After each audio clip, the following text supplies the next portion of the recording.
Hi, this is Mark Vance, sales agronomist with the Garden City Co-op. It's been a long and trying season from the very beginning, from the blizzard that laid on top of the wheat and knocked all the wheat to the ground, made us all wonder if we were even going to have a wheat crop, which then went right into spring row crop planting, which kept conditions so wet that we didn't even know if we were going to be able to get the stuff in the ground, and if we did get it in the ground, would it even come up correctly, which forced a lot of guys to do some not very good things as far as planting for the year and stuff like that, just because of time constraints, right into wheat harvest, right into a fall harvest that just drug out. And then I was running around the other day, and there's still a few combines out going around at the moment. We're kind of at that point where everybody wants to just sit back, not even think about farming, take a break, a well-deserved break at that. But we are approaching that time of year where it's already decision time for next year. Some of the plans have already been in place, especially on fertilizer and possibly some seed, but not all of them. So mostly on chemical, there's still a lot of things to do.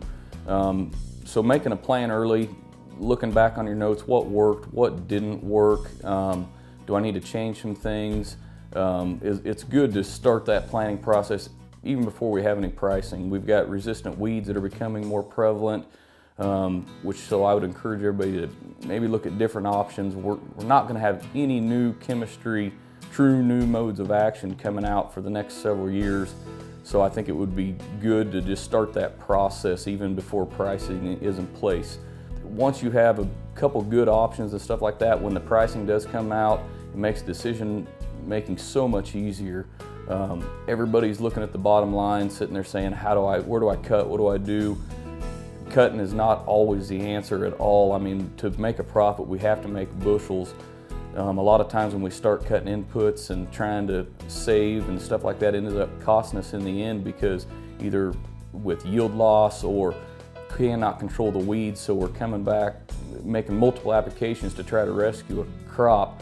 So having that good fertilizer and chemical plan in place is just essential to make sure that we are utilizing everything to its maximum potential, maximizing yields. So to kind of wrap it up, just to kind of make the point again, we do not have to have pricing in place to go ahead and start thinking about what options we want to look at, changes we want to make in our farm.